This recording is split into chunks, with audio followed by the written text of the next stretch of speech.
जी जीवन का अधिकांश समय काम वासना में व्यतीत किया। किशोरावस्था से लेकर अब तक काम वासना से मन ग्रसित रहा। जीवन की सारी व्यग्रता, उदासी या मन की किसी भी व्यग्र कर देने वाली स्थिति में वासना को ही डर बनाया, वासना को ही द्वार बनाया। खाली होने के लिए या कुछ क्षणों की शांति पाने के लिए। कुछ सालों से काम ऊर्जा क्षीण सी प्रतीत हो रही है, लेकिन मन से उतर नहीं रही है, बल्कि इसका क्षीण होना ही और व्यग्र करता है, डराता है। आचार्य जी, मन काम को, वासना को इतना महत्व क्यों देता है? तुम बताओ।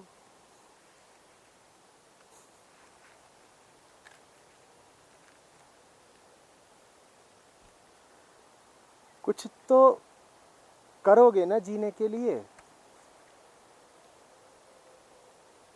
24 घंटे मिले हैं, शरीर, हाथ, अन्य अवयव मिले हैं, तो कुछ तो होगा।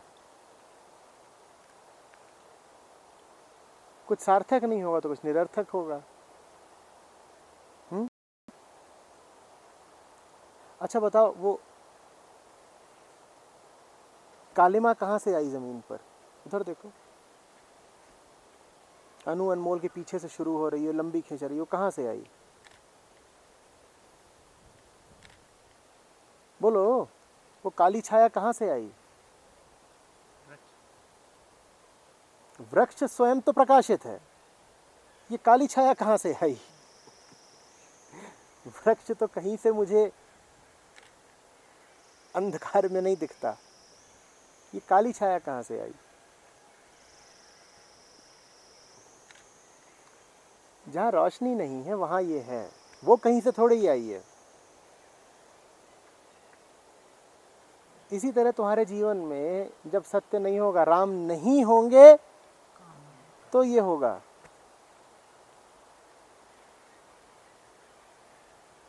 कालिमा, काम। अभी यहां बैठे हो, मुझे सुन रहे हो, इस समय थोड़े ही काम उत्तेजित हो या हो? अभी तो शांत बैठे हो ना। क्योंकि किसी सार्थक कृत्य में पूरे तरीके से संलग्न हो।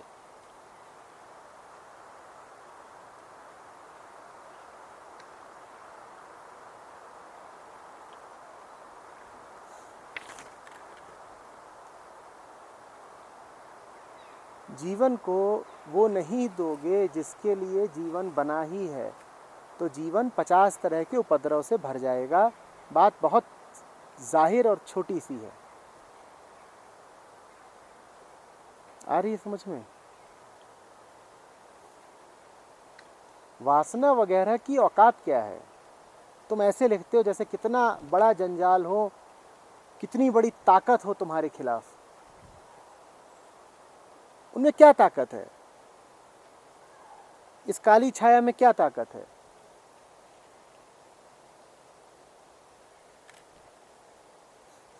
जरा सी रोशनी पड़ती है, मिट जाती है। ये तो मुंह छुपाती फिरती है कि कहीं मुझे प्रकाश देख न ले। ये तो नजर भी नहीं मिला सकती। अंधेरे ने रोशनी से नजर मिलाई और मिटा। तुम उससे छुपते क्यों फिर रहे हो जो असली है? ये मत कहो कि काम मुझ पर क्यों सवार है। तुम जवाब दो इस बात का कि तुम उससे क्यों भाग रहे हो जिसके साथ तुम्हें होना ही है, जो स्वयं तुम्हें आमंत्रित करता है, जिसको पाने के 10 द्वार सदैव खुले ही हुए हैं। तुम उससे भाग क्यों रहे हो? उससे भागोगे तो ये सब कांड शुरू होंगे। काम चढ़ेगा, बेचैनी चढ़ेगी, ऊब चढ़ेगी, व्यर्थ ऊर्जा का क्षरण होगा, कहीं लपटोगे, झपटोगे, हिंसा में उतरोगे।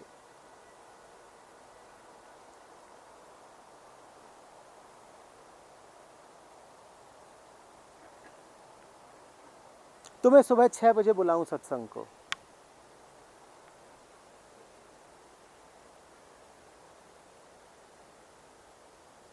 और तुम रात में 3 बजे तक वासना में लिपटे पड़े रहे, आ सकते हो?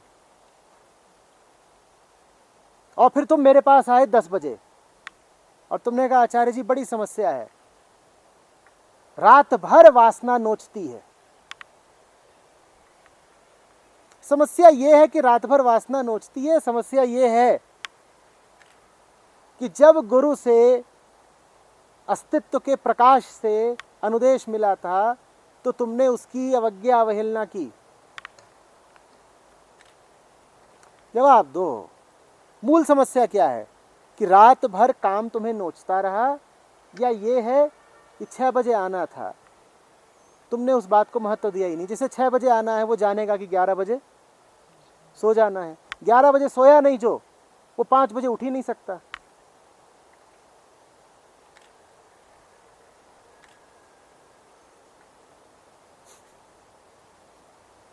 अब 11 बजे नहीं सोए हो तो 11 से 3 तक तुम कर क्या रहे हो? कीर्तन तो कर नहीं रहे।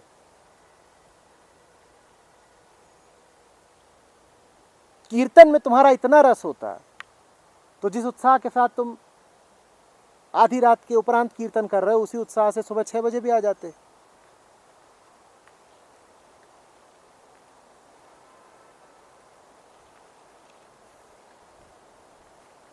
जीवन 50 तरीके से बुलाता है कि तुम्हें सद्गति मिले। तुम उसके सारे आमंत्रणों का बड़ा असम्मान करते हो। सत्य के सामने विनीत होना तो छोड़ो, सत्य जब तुम्हारे सामने विनीत होता है तो तुम उसके साथ दुर्व्यवहार करते हो।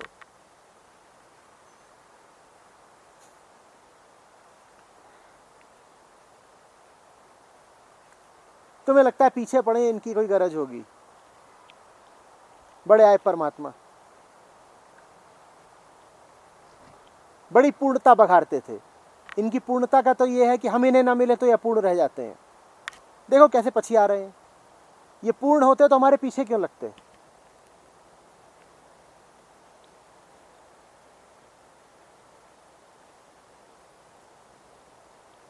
ऊर्जा तो है ना तुम्हारे पास, इतना खा रहे हो, कहां जाए?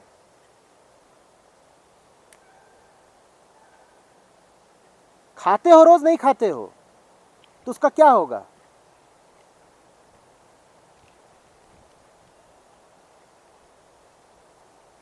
इतना खाते हो, उत्सर्जित बस इतना करते हो, शेष कहां गया? शेष कहां गया? ऊर्जा बनके संचित हुआ। अब वो ऊर्जा कहीं तो व्यक्त होगी, सत्कार में नहीं व्यक्त कर रहे तो राक्षसी वृत्तियों की तरफ जाएगी। जीने का तो एक ही तरीका है, अपने आप को ऊर्जा से खाली कर दो, चुका दो अपने आप को, बचाओ ही नहीं। जितना तुम बचा के ले आए समझ लो जहर हो जाएगा तुम्हारे लिए। जीवन जितना दे तुम ठीक उतना वापस लौटा दो। तुमने जो बचाया कि ये तो अब सुबह के लिए, जैसे रेस्टोरेंट में होता है ना, खा लिया बच गया, तुम कहते हो इसको जरा टेक अवे कर दीजिएगा। तुम घर आते हो और फिर बाद में अपने स्वादानुसार उसको खाते हो। जीवन के साथ ये नहीं चलता। जीवन में जो मिला है उसका तत्काल सेवन करो। सेवन करो नहीं तो वितरण करो, संचय मत कर लेना। जो तुमने बचाया वही तुम्हारे लिए जहर हो गया।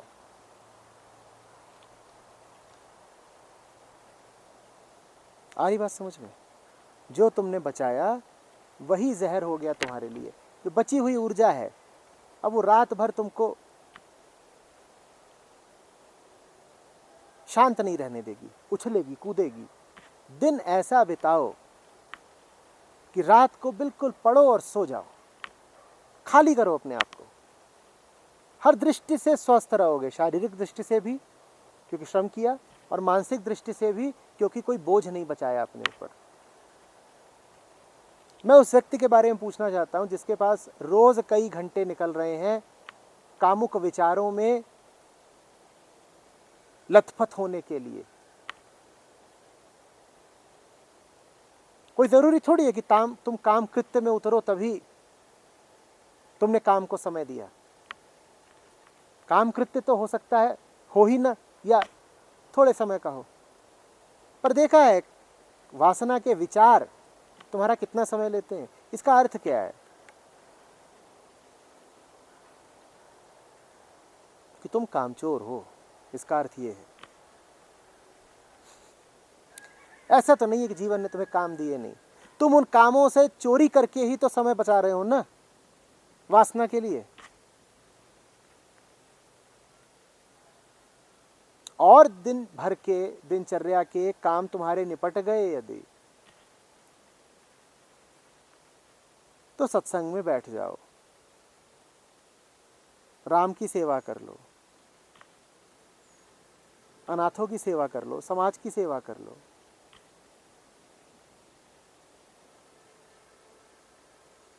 अवसर ही अवसर है। 50 तरीके से तुम अपनी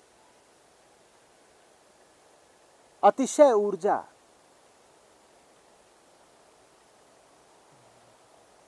का सदुपयोग कर सकते हो,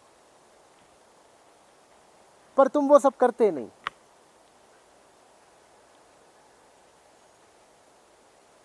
तो जितना खाया है वो कहां निकलेगा?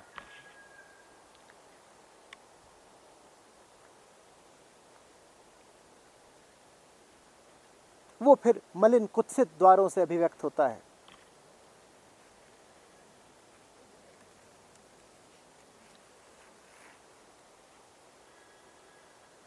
जैसे कि हम बात कर रहे हैं, कोई हो जो बहाने बना के धोखा देके वहीं रुक गया हो और वहां बैठा अश्लील साहित्य पढ़ता हो, उसे अवकाश कैसे मिला उस साहित्य में उतरने का? यहां से चोरी करी ना, यहां से भागा। राम से भागोगे तो काम में लिपटोगे, बात सीधी है। लोग कहते हैं काम ने आक्रमण कर दिया, धोखे की बात है ये। काम ने आक्रमण नहीं कर दिया, तुमने राम का असम्मान कर दिया। काम बेचारा तो पीछे खड़ा रहता है राम के, वो तुमसे ज्यादा अक्लमंद है। तुम राम का जितना सम्मान करते हो, काम राम का उससे ज्यादा सम्मान करता है। काम राम से कहता है पहले आप, तो राम पहले आते हैं तुम्हारे पास। तुम उनका आमंत्रण स्वीकार कर लो तो काम कहेगा ठीक है, जगह भर गई, अब मेरे लिए कोई जगह नहीं।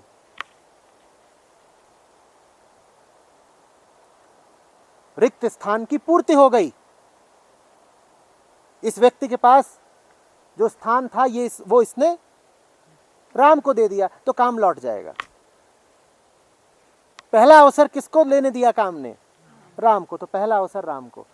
जब तुम राम का अनादर करके उनसे मुंह मोड़ लेते हो, तब काम कहता है कि चलो भाई, अब खाली जगह पड़ी ही है तो हम ही विराज जाते हैं। तुम खाली जगह छोड़ क्यों रहे हो?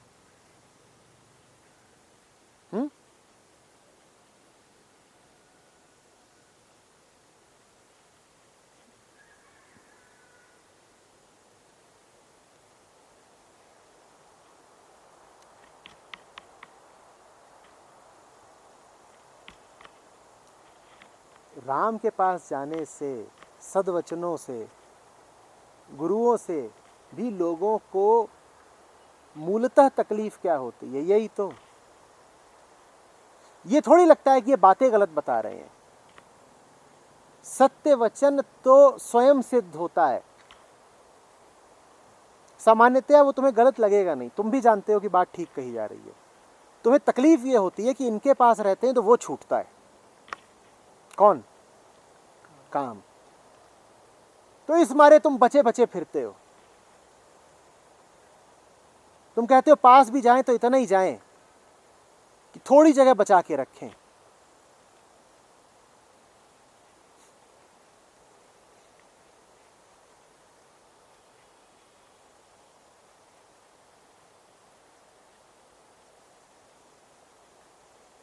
ब्रह्म ही थोड़ी है, देवी देवता भी तो हैं।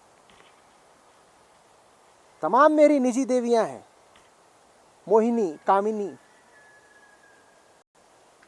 उनकी भी कोई उपस्थिति है, कुछ महत्व तो है ना, कि बस ब्रह्म ही ब्रह्म है। एकाधिकार, वर्चस्व चलने दें।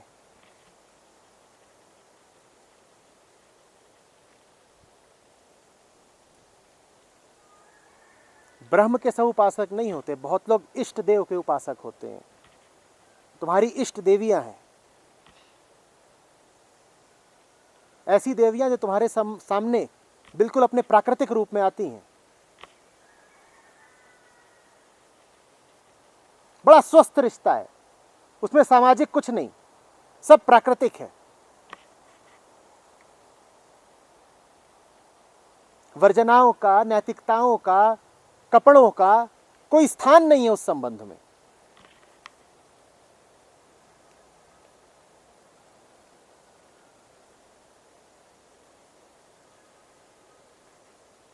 बस तुम हो।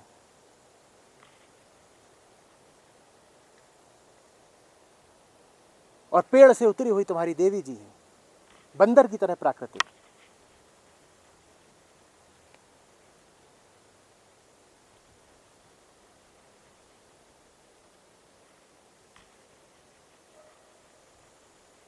करना क्या है ब्रह्म का? बांदर है, बदरिया है, पेड़ है,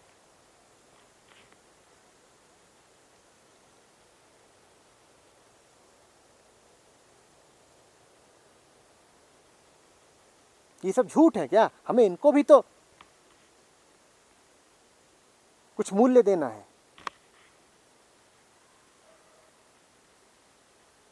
झुके ही रहना सब थोड़ी होता है। देखो इस पेड़ को कैसा तना हुआ है, बिल्कुल आसमान की छाती में जाके घुस गया छुरे की तरह। तो हमें भी तो कभी कभी तने हुए होना चाहिए, पेड़ की तरह।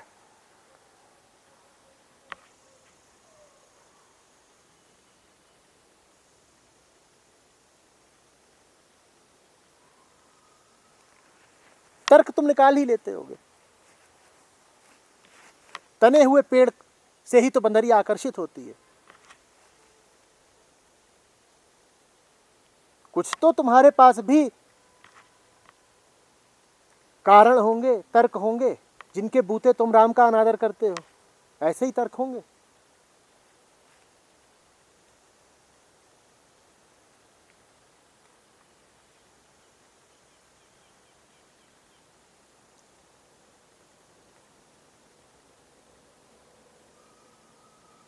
उन तर्कों को तुम कभी उद्घाटित करते नहीं, उनको बहुत बचा के रखते हो। जितने तुम सवाल लिखोगे सब कुछ लिख दोगे, काम के पक्ष में तुम्हारे पास तर्क क्या है तुम ये नहीं बताओगे।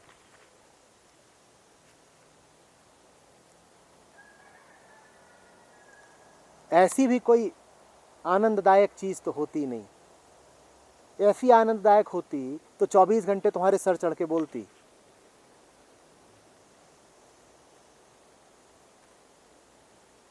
जब भी तुमने वास्तव में कुछ ऐसा पाया है जो तुम्हारे हृदय के करीब है,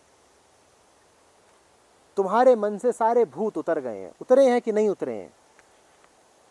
काम बिल्कुल पीछे जाके खड़ा हो गया है, छुप गया है, जैसे हो ही ना। तो इतनी भी कोई ताकत है नहीं काम में।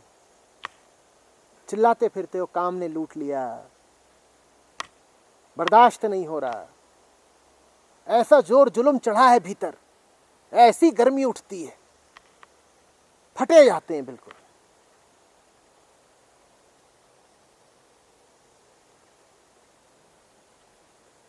बिल्कुल चरम उत्तेजित हो और तभी सामने कोई छुरा लेके खड़ा हो जाए, फिर क्या होता है? जिस जीवन की सुरक्षा की खातिर काम को भूल जाते हो, जब कोई सामने खड़ा हो जाए छुरा लेके, उस जीवन का ही ध्यान धर लो। वो जीवन तो प्रतिपल व्यर्थ जा रहा है ना।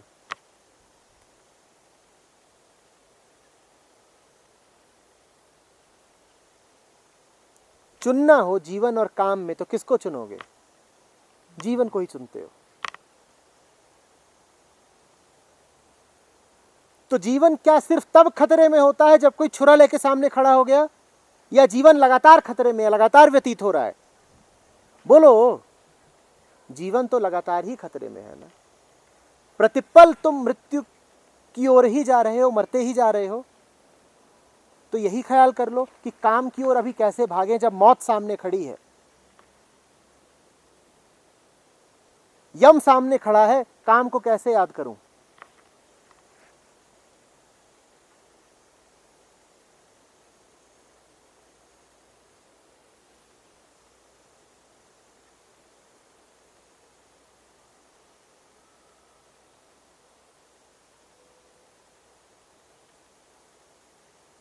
और ऐसा नहीं होता कि राम के जीवन में प्रवेश से काम की मृत्यु हो जाती है, फिर काम भी राममय हो जाता है।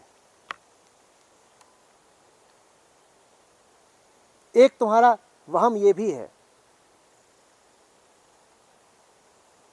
कि ग्रंथ ज्यादा पढ़ लिए, गुरुदेव को ज्यादा सुन लिया, तो कहीं नपुंसक ही ना हो जाएं।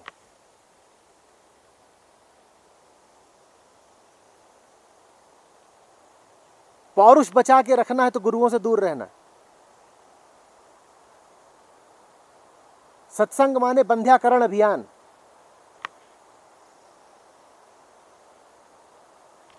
एक तुम्हारी धारणा यह भी है, पगले हो बिल्कुल। तुम्हारे लिए काम है क्या? जैसे चींटियां तुम्हारे बदन पर चढ़ी हुई हैं और नोच रही हैं, ऐसा ही तो है। खुजली एक तरह की तुम मिटाते हो। शरीर में कभी खुजली हुई है तो देखा है खुजलाने में कितना रस आता है, और ना खुजलाओ तो कैसी बेचैनी उठती है। अभी यहां बैठे हो, पीठ में कि जांघ में खुजली उठे और ना खुजलाओ तो बिल्कुल वैसी ही तीव्र इच्छा उठती है जैसी संभोग के लिए। काम तुम्हारे लिए खुजली से बढ़कर है क्या? भोग को भी उन्होंने ही जाना है जिन्होंने योग को जाना है।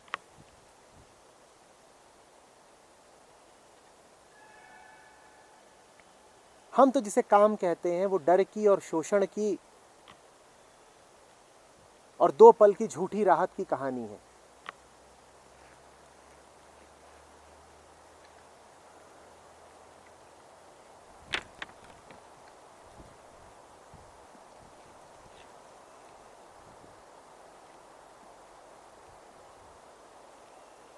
शरीर को जानते नहीं, शरीर से तुम सुख क्या पाओगे? जो शरीर को जान गया, जो पुरुष को जान गया, जो स्त्री को जान गया,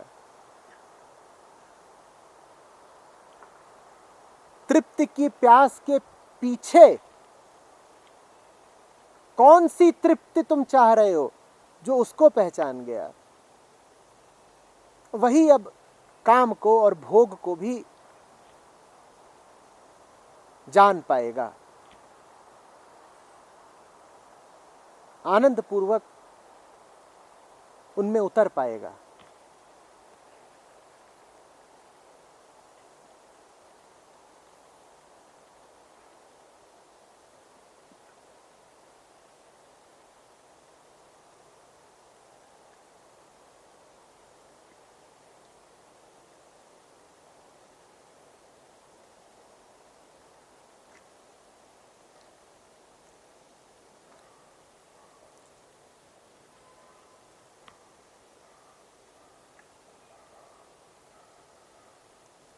जहां कहीं भी भनक लगे, जहां कहीं भी अवसर मिले, जहां कहीं भी राम का आमंत्रण मिले,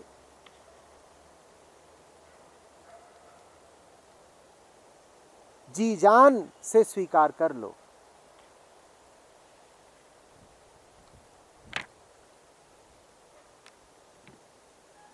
वास्तव में तुम आमंत्रण की तो प्रतीक्षा भी मत करो, तुम अपनी ओर से भागे जाओ। जीवन को रोज टटोलो सुबह से शाम तक, क्या है वो उच्चतम, वो सत्यतम जिसमें मैं प्रवेश कर सकता हूं।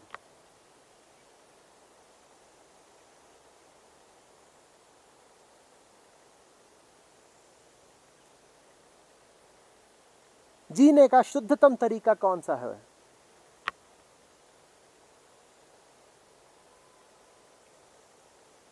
किसी भी पल में तुम्हारे सामने जो विकल्प हो, पूछो इनमें से राममय विकल्प कौन सा है, सच्चाई कहां है, और उसी को चुन लो। फिर तुमको विचार ही नहीं करना पड़ेगा कि काम वासना का क्या करें और मोह माया का क्या करें और मद मात्सर्य का क्या करें। ये आएंगे ही नहीं।